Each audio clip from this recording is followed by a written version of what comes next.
Welcome back to another episode of Stand on Guard. I'm your host, David Krayden. Thank you so much for joining me today. A little bit of an odd hour, but we're making it. Thanks for tuning in. I'll be back in mere moments to describe the situation I think we're all having difficulty believing. We'll be right back. The Prime Minister lied and his minions continue to lie.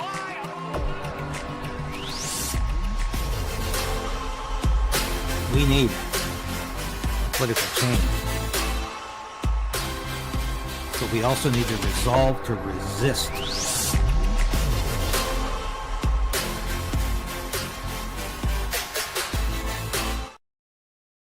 Please ring that bell, hit the subscribe button.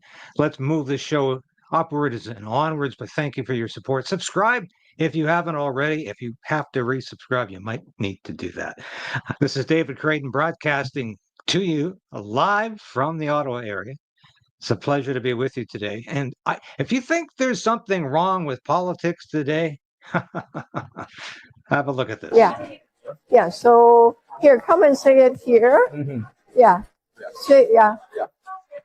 So folks, just want to let you know, we had an incident at Spadina and Queensquay due to that train was streetcar was holding. We are bringing in mental health worker into the TUC system so that when people are having a mental health issues, we can deal with it very quickly. So that's coming in the end of the year. Because, hey, sometimes people have mental health issues, right? They need to be helped. That is life. Yeah, I know. Oh, here it is. Woo! Wow, I think the first people these mental health specialists should be seeking an audience with is Olivia Chow, the mayor of Toronto. This is incredible. And this is really the theme of today's show. Do you remember Canada where we didn't have mental health professionals working on the subway and the bus systems? Maybe if somebody's having a mental health issue, is that what, a euphemism for breakdown or a violent act? Maybe an arrest is in order, not a visit with the shrink. This is incredible. Just incredible. But, you see this all the time. And this reminds me, because if I don't bring this up now, I'll totally forget to do this.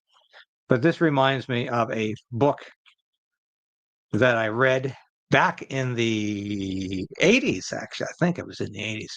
G. Gordon Liddy, yeah, Watergate celebrity. I know he had some issues. Great book, though. When I was a kid, this was a free country. And it's not about major things. It's about the idiocy we're going to be looking at today. And I can say the same thing about Canada. When I was a kid, I think it was a much freer country than it is now, where we've actually got, what's going on here with the provinces. I mean, this is absolutely incredible. But we've got provinces like Nova Scotia, and it's a red Tory premier there, Tim Houston, is banning hiking and use of vehicles in woods as dry conditions raise wildlife fires. Wow. And, the question I want to ask, though, is what are these people ducking here? Are they ducking the question of, is this arson? Can I say that word? Is it ARSON? Is that what's behind all of these wildfires, or most of them? We know that's what's behind most of these church fires, which we've been covering quite extensively of late, because, of course, the Liberal government doesn't give a damn about church fires. In fact, Justin Trudeau blamed the churches for the fires because they weren't, really on, and it's incredible to me. But remember this photograph from the other day? Here's the Uniparty in action. There's Doug Ford, there's Tim Houston, Chrystia Freeland, John Kretsch. They're all in the boat together. And this is This is Chrystia Freeland's July 4th barbecue. Did she have one on July the 1st? Or this is, it's just incredibly ironic because, of course, Chrystia Freeland has been the most anti-American cabinet minister for years now. She has been spouting off about how much she can't stand America. She can't stand Donald Trump. She can't stand the MAGA movement. She can't stand Americans in general. But she celebrates July 4th with the Uniparty people. And there they are. And this is incredible. And this, of course, is what's happening with the Uniparty. And here's, yes, we have the Premier of New Brunswick, Susan Holt, and of course, John Hogan, Premier John Hogan from Newfoundland and Labrador is also included here. So we've got 3 provinces banning hiking. Somehow hikes are causing fires. I'm sorry, I'm not getting this. This is an unprecedented situation, and it is getting worse. So we're here on a Saturday afternoon to ask all New Brunswickers to get out of the woods and to stay out of the woods. To ask all New Brunswickers to get out of the woods and to stay out of the woods. So I'm sorry. How is staying out of the woods going to prevent forest fires or wildfires? What are you saying? That people are deliberately setting them? It sounds like you want to say that, but can't. Because that might negate or abrogate your climate change narrative that says this is somehow all a result of climate change. There's no evidence that all of these forest fires are a result of climate change. There's plenty of evidence that arson is responsible for them. Every time we have wildfires throughout the prairies, people are arrested for arson. It happened in Quebec and Ontario. So clearly, yeah. And let's look. So as we said, we have taken decisive action to help address this situation. Yesterday, we announced we would increase fines for violating the forest fire regulations. And as I said today, we'll share the details. So effective today, new fines will range from $50,000 to $150,000. For a first... Sorry. To $50,000. And imprisonment in... Did I just hear $150,000 for hiking in the woods? Now that's a criminal offense if I ever saw one. Default of payment will increase from 3 days to up to 6 months. 6 For a months in jail. subsequent offense, fines will increase from $150 to $75,000. Imprisonment for not paying will increase from 6 days to up to 6 months. Where there's a summons issued, a first offense, fines will increase from $500 to $50,000 to $100,000 range. So you got the teenage premier of Newfoundland and Labrador saying you're going to go to jail for 6 months for going in the woods. Fines will increase from $150 to $75,000. Imprisonment for not paying will increase from 6 days to up to 6 months. Where there's a summons issued, a first offense, fines will increase from $500 to $50,000 to $100,000 range, and imprisonment will increase from up to 3 months to up to 1 year. For a subsequent offense, fines increase from a minimum of $1,000 to $75,000 to $150,000, and imprisonment in default will be increased from up to 3 months from up to 1 year.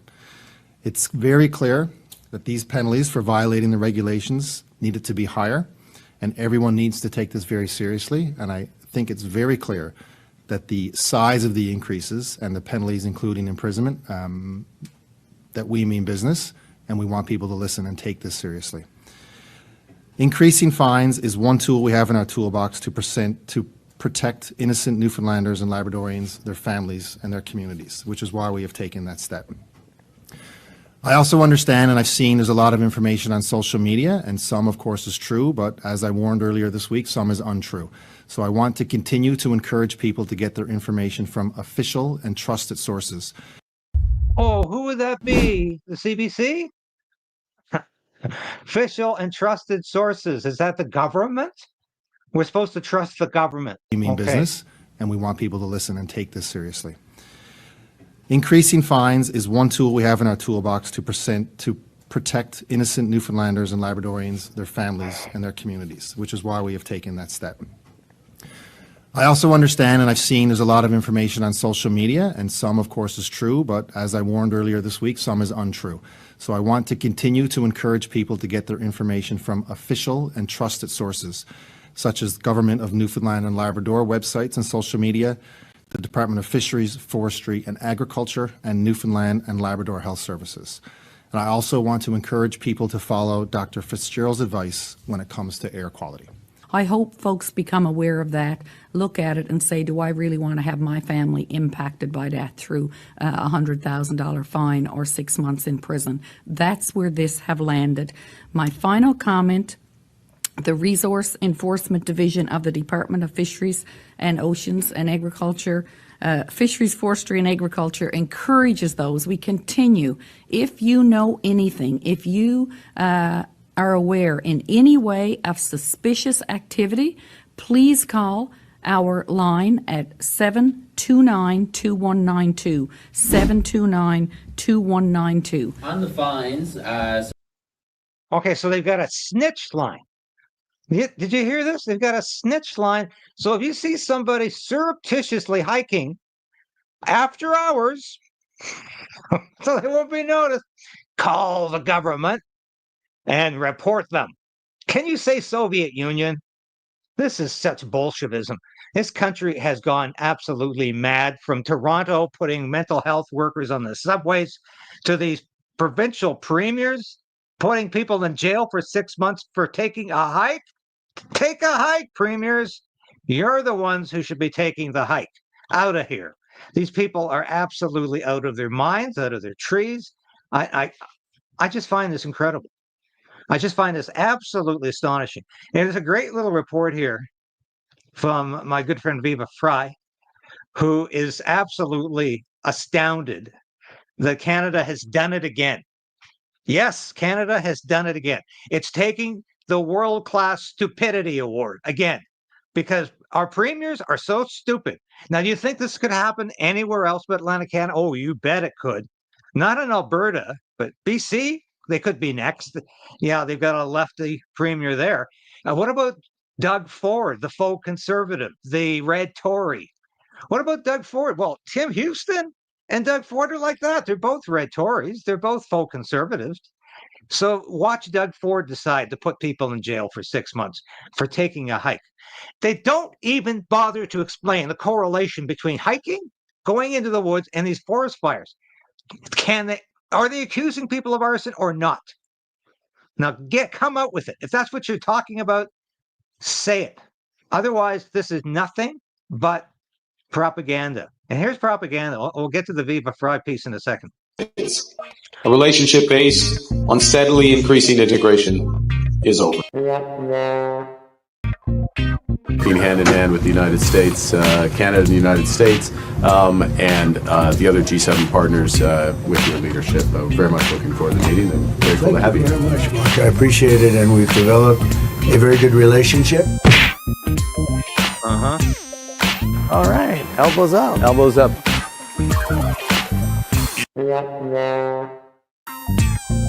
Some of you, such as you, Mr. President, have anticipated these massive changes and are taking bold measures to address them.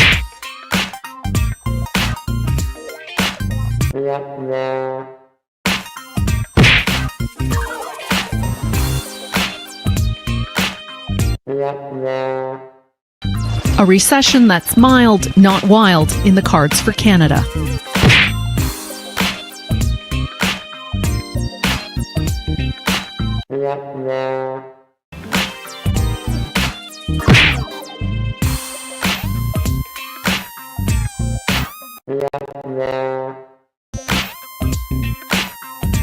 This summit is a political theater. Our treaties are sacred covenants, not bureaucratic checkboxes.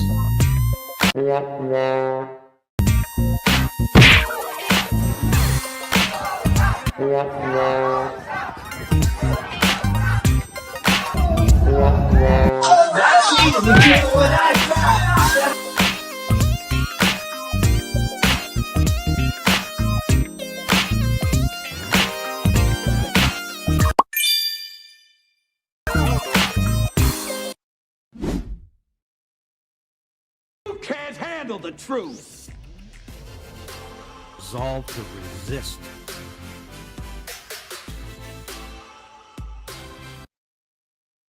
Yeah, you're going to hear free speech in this station. You're not going to hear it from Mark Carney. You will not hear it from Mark Carney. You know, I'm sure there are people out there watching this and saying this has got to be a gag, right? Okay, Krayden, you've gone off your nut. You're talking nonsense. They're not putting people in jail for 6 months for hiking in the woods.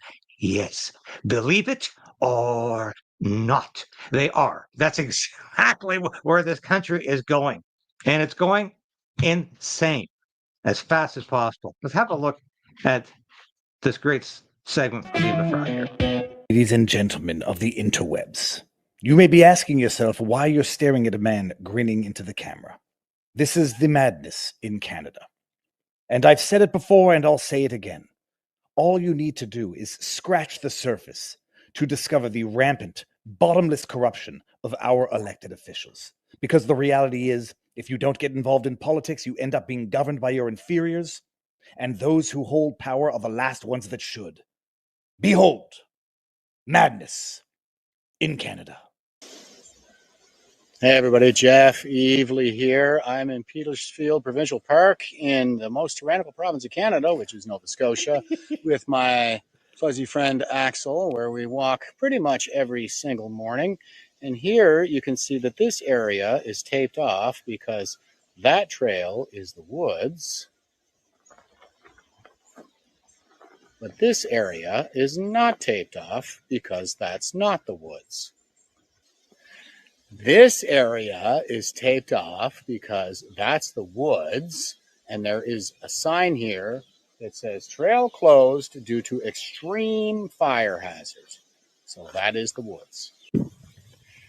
This area is not the woods. This area is the woods. This area is not the woods. This area is the woods. This area is not the woods. This area is the woods.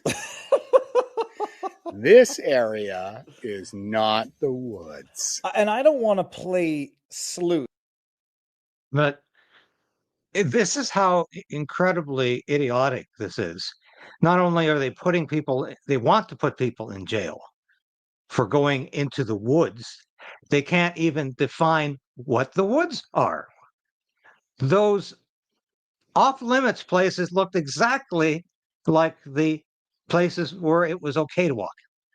So they don't even know what the woods are anymore. Let's watch a bit more of this. Sleuth, armchair quarterback. I've lived in Canada during very dry summers.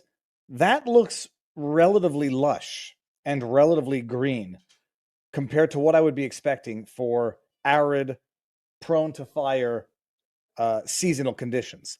This guy's got good deadpan delivery. This area is the woods. Clearly. So I'm looking around the Ottawa area here, and I'm seeing people who probably haven't put a sprinkler on since May, or really don't care if their grass dies and goes brown. But that looks pretty, as David Freiheit points out, it looks pretty lush. That looks like mountain greenery. Compared to what I'm seeing around here. I've got one of the few lawns in my neighborhood that's green because we actually do water. But that area does not look in the least bit like it's a fire hazard. And this is how crazy this is. Just a little more of this, because this is mind-boggling, but that's what Canada has become.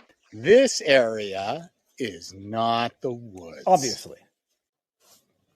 This is the woods. If we go in there, fires will start. I'm waiting for the government to give this guy a $25,000 ticket, because clearly his dog, by digging up dirt like that, could cause a spark in whatever flint is left over from the early tribes having lived in Nova Scotia, spark a forest fire because of a dog covering up his own pee-pee. Or they're going to give him a ticket for not cleaning up his dog's waste, although that looked like a pee-pee, not a poo-poo. Beautiful dog, by the way. So, come on, buddy. We're going to start a fire. Come on. Well, I'm not used to having a dog actually listen to commands. That's amazing. That's a good boy. That Come is a on, good buddy. boy. This area is not the woods. Oh, look, I really don't want to be a smartass. That's green. That's lush. That looks exactly like what summertime looks like in Canada. Yeah, if you water your lawn. Obviously, they've had some rain there recently. Now I looked up how bad are the wildfires in Atlantic Canada? No more than usual. In fact, we'll have a look at the website here. And I'm sorry, I'm having some mouse problems. But if we have a look at the website, yeah, actually, 2023. I was just handed this here. 2023 was the worst on record. We had 250 fires in Nova Scotia. 25,000 hectares burned in 2023. So how come it was safe to go in the woods in 2023? 2 years later, it's not safe. There's actually about half as many wildfires right now. Half as many hectares burned as there were 2 years ago. So actually, it's gone down in the last 2 years. So, and if you look at the Environment Canada site, it'll tell you that there's no significant increase in wildfires in Atlantic Canada this year. So, and they still haven't explained how not going into the woods has anything to do with creating wildfires. Because I'll say it again, it's like they're afraid. It's like they're afraid to say the word arson. Because once they let that cat out of the bag, once they admit that arson, all premiers are in lockstep to lock us down. Yes, Sylvana Kingsland. Excellent comment, Sylvana. And this is just another opportunity for these premiers, these authoritarian premiers, these little tyrants, to take away your freedom, to take away your rights, because they have an excuse. And this is what they always do. They did it during COVID. They didn't waste a minute to take away your freedom, to impose mandates and lockdowns.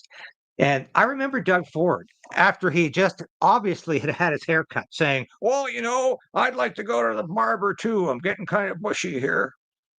And I thought, yeah, right.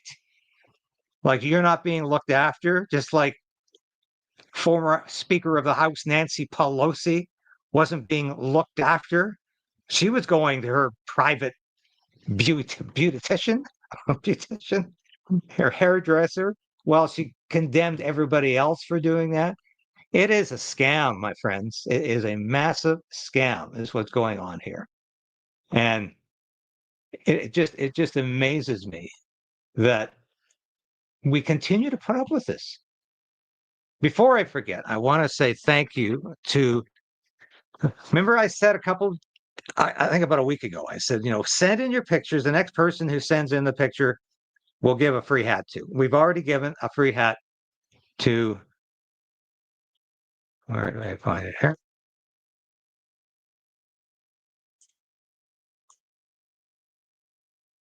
Here. Yes, we've already given a free hat to Susie Sanderson. Thank you very much. As your hat should have arrived, but we had sort of a tie for second place here. And I want to say thanks to, what a trio. I'm so proud of this picture. This is what I wanted to see. Thank you so much. And this, of course, is 3 generations of this family. I'm not going to say your last name just in case, you know, he didn't specifically give me permission to do that. But this is Steve Sr., son Steve Jr., and grandson Connor from left to right. So that's a proud family. I'm so happy that you're wearing the gear. And of course, that shirt has touched so many people. And this, of course, is Steve and Mary with their black cat. Anyone's got a black cat, it's great people. And of course, I've had black cats over the years. And so thank you, Steve and Mary. Both of you. Well, we're sending out hats. So thank you for being a part of this this contest. I guess you could call it that. But that's it. It touches my heart, and I'm going to show the merchandise because we've actually been selling a lot of merchandise lately. I'm really proud because I think we've got some great merchandise, and I'm really quite proud of it. So, and this is our new merchandise ad, and yes, that's yours truly at a local golf club. That's the Canadian Golf Club on Highway 7, where I often just hit a bucket of balls when nothing else works. And here we are.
Yes, please have a look at the merchandise.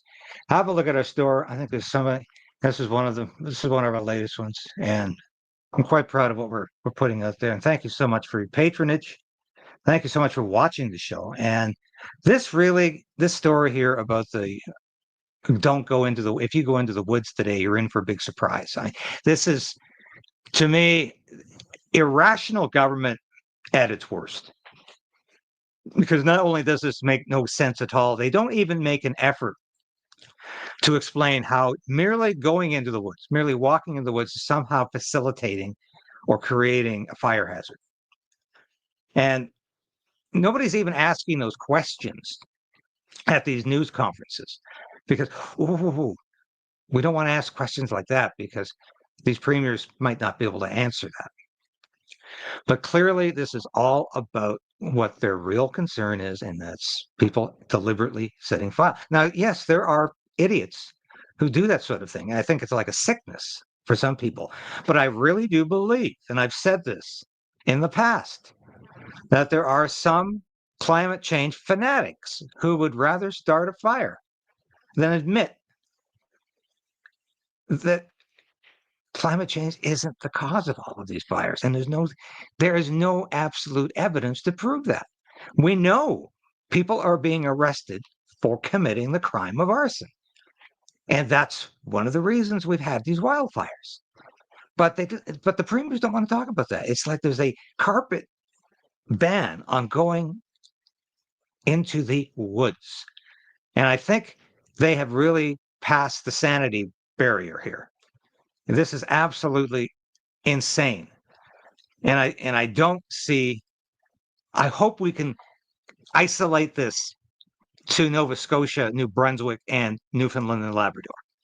I hope it doesn't creep any further west into Quebec or Ontario, or I hope it doesn't start from the other coast, the left coast, which can be even crazier than the Atlantic coast, because you know who's running that province. And so I'm hoping we don't get any more bright ideas like this, because summer is here for another 6 weeks. Let's enjoy the summer. Now, I'm not telling anyone to violate these because I think they're serious. I think these premiers are dead serious. They will fine you. They will put you in jail. So I certainly don't want to test them. But at the same time, I'm saying you're going to initiate laws like this, you better expect criticism and you better expect some pushback from people who say this is nonsense and this is just not rational. Anyway, thank you for spending half an hour of your Sunday with me. It's a beautiful day here in the Ottawa area, and I think I could still go out in the woods. I think it's still safe to go out in the woods here anyway, until Doug Ford gets a bright idea. Thank you so much for watching, and I'll be back again tomorrow. And we've got Neil Oliver on the show tomorrow. And I always love to have Neil. Neil and I are going to be talking about the Online Safety Act that is getting worse, not better in the UK. And that's exactly what I predict Mark Carney is going to introduce in Canada. It's going to be the Online Safety Act. He's going to change the title from the Online Harms Act because that's basically damaged goods. Enough people woke up to say, this is a bad law. It's even got a thought crimes component, the Canadian version. It's worse than what the UK has introduced. But Mark Carney is just going to change the title, and the emphasis will be on safety. This is good for you. And that's my prediction. As soon as they come back from their endless summer recess and sit back again in the House of Commons, you can see that legislation coming down the line very, very soon. And I think that is not a good thing for Canada and not a good thing for your freedom and mine. United States. A relationship based on steadily increasing integration is over. Working hand in hand with the United States, Canada and the United States, and the other G7 partners with your leadership. Very much looking forward to the meeting and grateful to have you. Thank you very much, Mark. I appreciate it, and we've developed a very good relationship. All right, elbows up. Elbows up.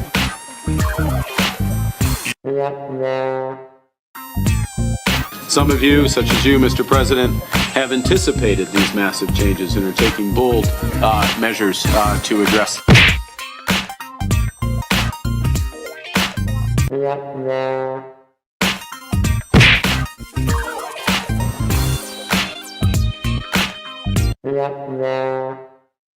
A recession that's mild, not wild, in the cards for Canada.